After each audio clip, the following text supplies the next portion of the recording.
So I'm standing here with Laura Cunningham, one of the stars of the Book of Eli. How are you? I'm great. You look fabulous. Thank you. Thank you. Can I see your gown? Yes, please do. I love the color. Taupe. Taupe. Taupe with a little silver shimmer. It's beautiful.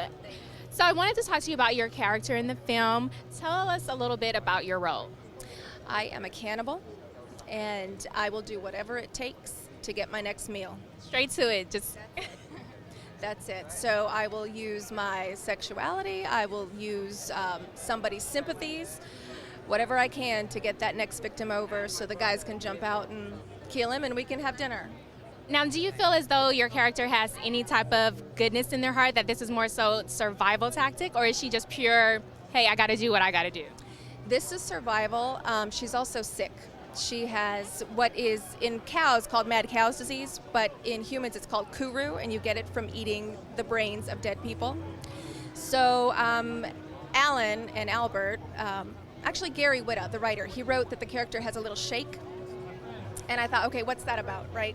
So then I started researching cannibalism, and I found out that when you shake like that, when you're a cannibal, it's because you're sick. You've got about 6 months to live. You've got kuru. Your body is degenerating, and you're on your way out, basically. So that's what my character has, and that's what's going on. I'm so out of it already. I'm almost not even human anymore. Right. It's a Now, sad state. right, it really is seeing the film and just knowing your character and the preparation you have to do in something like this. How was your preparation for this character? I went to the places where I was most hurt in life, where I felt like I might not make it, you know, where I had to stand up to something that was difficult. So that's where I went for this, where it's flight, you know, fight or flight. And so I chose fight.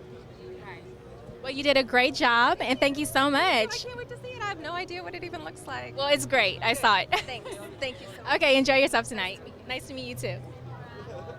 Black Tree. Black Tree TV. Hi, we're here with Dave Winfield. How are you doing? I'm doing fine. Glad to be out here tonight. Support Denzel in this movie. Looking forward to it. Now, what do you know about the film so far? I try not to learn too much about it before I come, but I know there's a lot of action.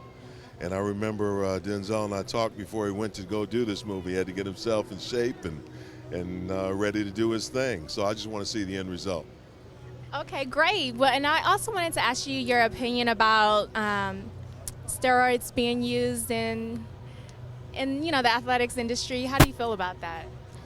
Well, see, I'm one of the guys that didn't do that stuff. So I was against it when I played, and you know, the guys that used it, I guess they just have to they're facing consequences that, you know, 20 years to build a reputation, 20 years, 20 seconds to mess it up. But that's about all I'll say about it right now. We're here with Brandon T. Jackson. How are you doing tonight? Doing very well. How are you doing tonight? I'm doing great. I'm doing great. So what brings you to this premiere? Denzel Washington and a post-apocalyptic world. So I'm very excited about seeing what.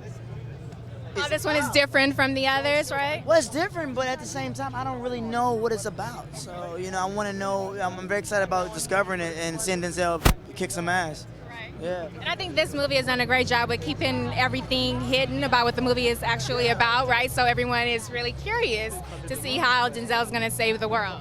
Yeah, and if you had a book that we hold our sanctity in a post-apocalyptic world, who better else to save the world would be Denzel? Exactly, right? I mean, let's do it. See, I didn't recognize you all clean cut and looking My mom got a hold of davish. me. What can I say? Yeah. Okay. So we're here with Ray Stevenson, one of the characters from the Book of Eli. How are you? I'm very well, thank you. I'm very excited. So what was your inspiration for doing this film? What drew you to this script? I was going to be very flippant and say, well, the director asked me. No, but actually I was very intrigued with the script, very much so, because it addresses a question of faith. But not faith as in the terms of orthodox religions or structured religions. It addresses faith in the term that human beings, when they're right down on their uppers and they've got, you know, what their resources they draw on is faith. Faith that it's worth carrying on. Faith is something over that mountain. Faith that, you know, getting through the day. Not necessarily within the structures of an orthodox religion. And once those structures have all been, scaffolding has all been removed, basically what you're left with is, people don't lose faith, although they've lost the structure of any recognized religion. They don't lose their faith. So that's a very interesting premise, to explore. So do you think, true to life, that one book, a faith can bring society back from being savages and tearing each other apart? That just having faith in a better cause or a bigger cause would bring humankind back to civilization? Well, I don't think that we ever were savages, just tore ourselves apart. We were savages in the sense that we would tear another tribe apart because if we didn't trust them, Well, in the film. Yeah, well, but still people will gang together. The road gangs didn't tear each other apart, they tore other people apart. And in a sense for their own salvation. In a sense they had their own structure for their own survival. And when people use faith to do that because of the fear and misunderstanding of somebody else's faith or the intolerances of other faiths, this is where the big problems arise. When you look at any of the world's religions, they've all got at their very core the same message of love each other, be peaceful. Nobody really wants to go to war and that, but through the overstructuring of them and over time, they taught to fear the other ones because it'll be the breakdown of theirs. And if they break down theirs, then they lose power to somebody else. And so that then, so the decadence brings it down. I don't know. We'll see. Well, I loved your character, and I think you did a phenomenal job. So thank you so much for taking time with us. No worries, Dan. Thank you so Okay. much.